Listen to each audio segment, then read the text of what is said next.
ایک آسمان سے دوسرے آسمان تک کا فاصلہ تقریباً 500 سال کی مسافت کے برابر ہے۔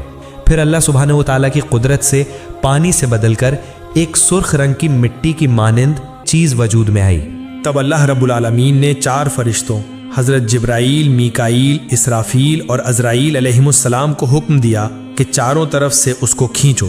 اللہ سبحانہ و تعالیٰ کے حکم پر انہوں نے ایسا ہی کیا اور وہ چیز ایک وسیع و عریض زمین کی صورت اختیار کر گئی۔ پھر اللہ رب العالمین نے محض 6 دنوں میں آسمان، زمین، چاند، سورج، سیارے اور ستارے یعنی اس کائنات میں جو کچھ ہے سب کچھ پیدا کر دیا۔ پھر 1000 سال بعد اللہ رب العالمین نے بے دھواں آگ پیدا کی اور اس سے جنات کو پیدا فرمایا۔ جنوں میں ایک نبی بھیجے گئے جن کا نام یوسف تھا۔ اللہ سبحانہ و تعالیٰ نے اس نبی کو شریعت کے احکام سکھائے اور انہیں دنیا میں بھیجا۔ اس طرح جنات کی زندگی چلنے لگی، لیکن بہت سالوں کے بعد جنات اللہ سبحانہ و تعالیٰ کے احکام بھول گئے اور سب کے سب گمراہ ہو کر گناہوں میں ڈوب گئے۔ تب وہی یوسف نامی جن سب سے کہنے لگے، اے جنوں کی جماعت، اللہ سبحانہ و تعالیٰ سے ڈرو، گناہوں سے باز آ جاؤ۔ کیا تم بھول گئے ہو اللہ سبحانہ و تعالیٰ یکتا ہے، اس کے سوا کوئی معبود نہیں؟ پس توبہ کرو اور سیدھے راستے پر واپس آ جاؤ اور اللہ سبحانہ و تعالیٰ کے احکام مانو۔ لیکن جنوں کی جماعت نے اس کی بات نہ مانی اور سب نے مل کر اسے قتل کر دیا۔ ادھر فرشتے کہنے لگے، اے اللہ سبحانہ و تعالیٰ، جنات کی جماعت دنیا میں گناہوں میں مبتلا ہو کر فساد برپا کر رہی ہے اور قتل کر رہی ہے۔ اللہ رب العالمین نہایت رحیم و کریم ہیں، اس کی رحمت بے پایا ہے۔ فرشتوں کی یہ بات سن کر اللہ سبحانہ و تعالیٰ نے جنوں کو ان کے گناہوں کی سزا نہ دی، بلکہ دوبارہ ایک اور پیغمبر بھیجا، لیکن وہ کامیاب نہ ہو سکے۔ صرف چند جن ہی ان کی ہدایت قبول کر کے سیدھے راستے پر آئے اور باقی سب گمراہ ہو گئے۔ یوں تقریباً 36,000 سال کے عرصے میں جنات نے بے شمار پیغمبروں کو قتل کر ڈالا۔ پھر اللہ رب العالمین نے فرشتوں سے فرمایا، جاؤ جو گناہوں میں مبتلا ہیں ان کو سزا دو۔ اللہ سبحانہ و تعالیٰ کے اس حکم کو پاتے ہی فرشتوں نے کروڑوں جنات کو سزا دی۔ صرف وہی مومن جن جو گنہگار جنوں کے خوف سے جنگلوں، پہاڑوں اور گفاؤں میں بیٹھ کر اللہ سبحانہ و تعالیٰ کی عبادت کرتے تھے، وہی فرشتوں کے ہاتھ سے بچ گئے۔ اس وقت فرشتوں نے دیکھا کہ ایک کم عمر حسین و جمیل جن تنہا کھڑا ہے۔ اس کا نام ابلیس تھا۔ اسے دیکھ کر فرشتوں کے دلوں میں رحم پیدا ہوا۔ تب فرشتوں نے عرض کیا، اے ہمارے رب، اے معبود، یہ کمسن جن بالکل بے سہارا ہے، اس پر ہمیں بہت شفقت آ رہی ہے، کیا ہم اسے آسمان پر لا کر پرورش کریں؟ فرشتوں کی درخواست پر اللہ رب العالمین نے اجازت عطا فرمائی کہ اسے آسمان پر لے آؤ۔ ابلیس تیز حافظے والا تھا، جو ایک بار سنتا وہ ہمیشہ کے لیے یاد رکھتا۔ ادھر جو جنات زندہ بچے تھے ان کی نسل بڑھ کر پھر سے دنیا جنات سے بھر گئی۔ ادھر فرشتے ابلیس کو پہلے آسمان پر لے آئے۔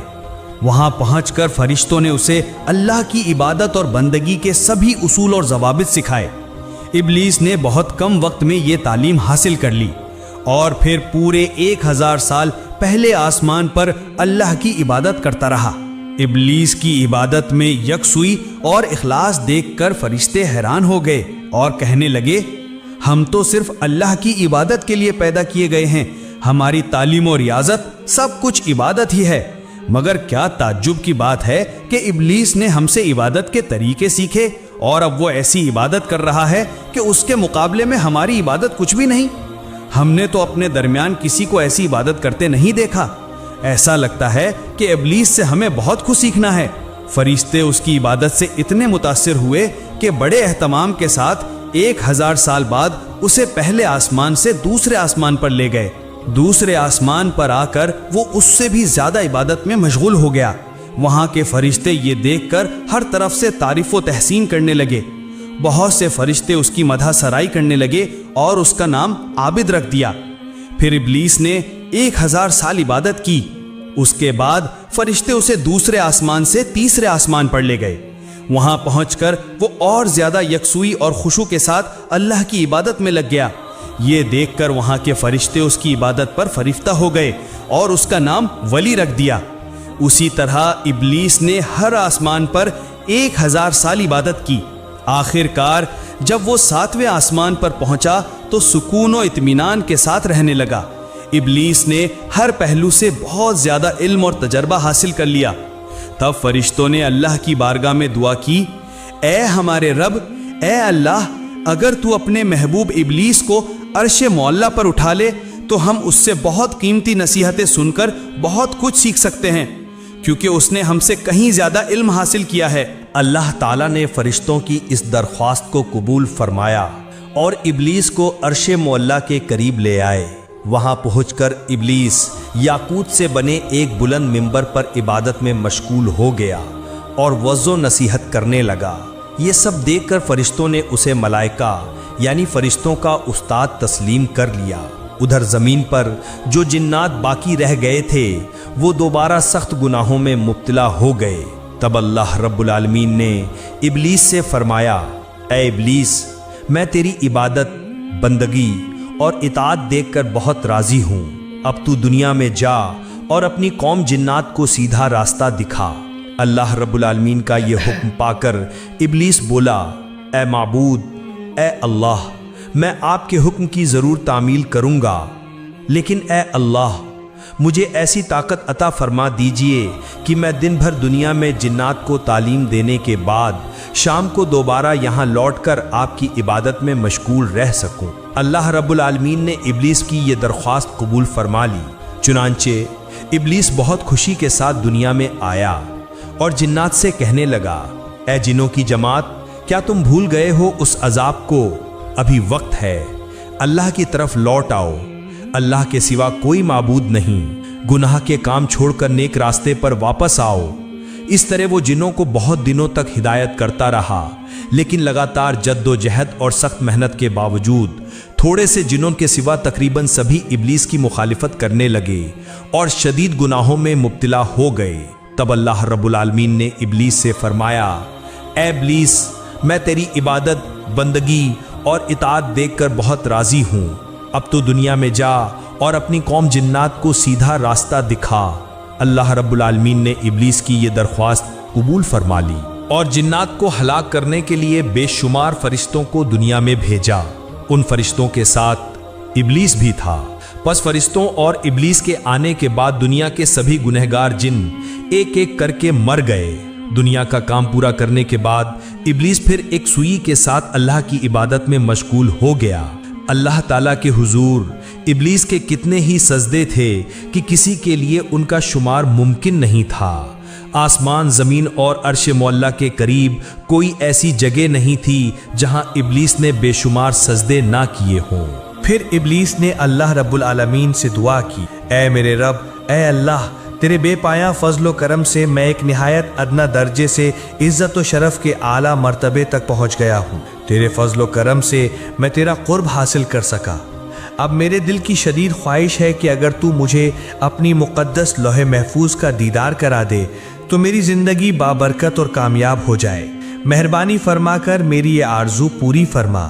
رحمتوں والے عظیم اللہ تعالیٰ نے ابلیس کی یہ دعا قبول فرمائی اور فرشتے مقرب میکائیل کو حکم دیا، اے میکائیل ابلیس کو لے جا اور لوح محفوظ کے قریب کر دے۔ چنانچہ میکائیل فرشتے نے یہ حکم پاتے ہی ابلیس کو لے جا کر لوح محفوظ کے قریب کر دیا۔ ابلیس اللہ کی اس عظیم الشان مخلوق لوح محفوظ کو دیکھنے لگا اور دعا کرنے لگا۔ اچانک اس کی نظر ایک جگہ پڑی جہاں لکھا تھا، اللہ کا ایک بندہ 6 لاکھ سال تک اللہ کی عبادت کرے گا، لیکن اللہ کا ایک حکم نہ ماننے کے سبب وہ جنت سے نکالا جائے گا اور وہ بندہ آسمان و زمین میں ملعون یعنی اللہ کی لعنت کا سزاوار کے نام سے جانا جائے گا۔ یہ دیکھ کر ابلیس جار و قطار رونے لگا اور سجدے میں گر پڑا۔ مفسرین کے قول کے مطابق ابلیس نے یہ سجدہ 6000 سال تک کیا۔ 6000 سال بعد جب اس نے سر اٹھایا تو دیکھا کہ اس کی سجدہ گاہ پر لکھا ہوا ہے، لعنت اللہ علی ابلیس، یعنی ابلیس پر اللہ کی لعنت ہو۔ یہ دیکھ کر ابلیس نے اللہ سے دعا کی، اے میرے رب یہ ابلیس کون ہے؟ میں اسے اچھی طرح سمجھانا چاہوں گا۔ اس کے جواب میں اللہ تعالیٰ نے فرمایا، بہت جلد تم اسے دیکھو گے۔ یہ سن کر ابلیس وہیں کھڑا رہا اور 1000 سال تک یہی پڑھتا رہا، لعنت اللہ علی ابلیس، یعنی ابلیس پر اللہ کی لعنت ہو۔ یہاں ذکر کرنا ضروری ہے کہ اس وقت ابلیس اس نام سے مشہور نہیں ہوا تھا۔ اس کے بعد اللہ رب العالمین نے ابلیس سے فرمایا، اے ابلیس بتا وہ بندہ جو میری بے پایا عنایتیں پانے کے باوجود میرے حکم کی نافرمانی کرے، اس کی کیا سزا ہونی چاہیے؟ جواب میں ابلیس نے کہا، اے میرے رب، اے اللہ رب العالمین، ایسے ناشکر شخص پر سخت سزا اور لعنت نازل ہونی چاہیے۔ تب اللہ رب العالمین نے فرمایا، یہ تمہاری یہ بات ایک تختی پر لکھ کر اپنے پاس رکھ لو، بعد میں یہ کام آ سکتی ہے۔ اس واقعے کے کچھ دن بعد ایک دن اچانک ابلیس نے اپنے دل میں سوچنا شروع کیا، اب فرشتوں کی دنیا اور جنات کی دنیا میں کوئی ایسا فرشتہ یا جن باقی نہیں رہا جس نے مجھ سے زیادہ علم حاصل کیا ہو۔ اب تو فرشتوں پر بھی میرا اثر بے مثال ہے، میرے اثر و رسوخ اور قوت کا مقابلہ کرنے والا اب کوئی باقی نہیں۔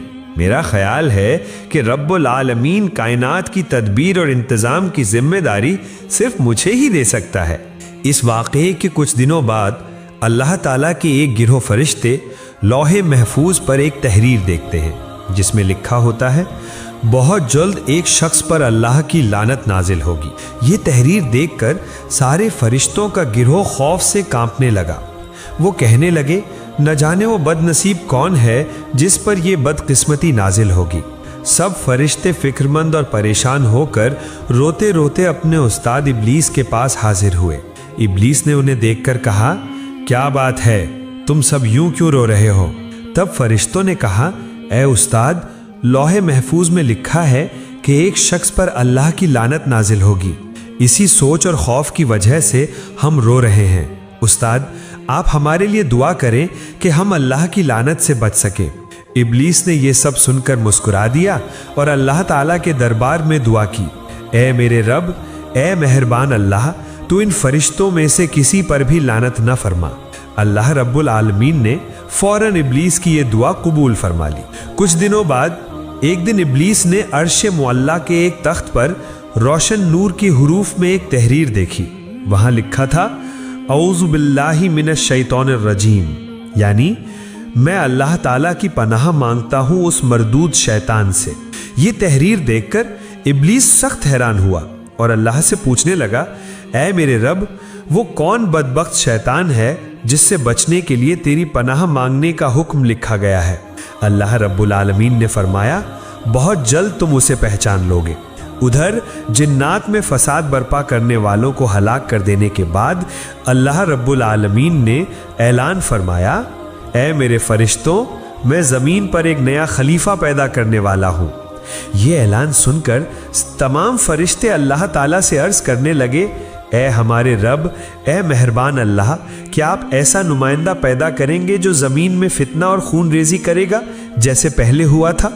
حالانکہ ہم تو تیری تسبیح اور حمد بیان کرتے ہیں۔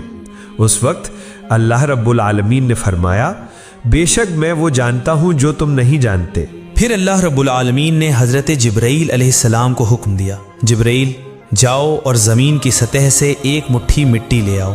حضرت جبرائیل علیہ السلام یہ حکم پا کر فوراً زمین پر اترے۔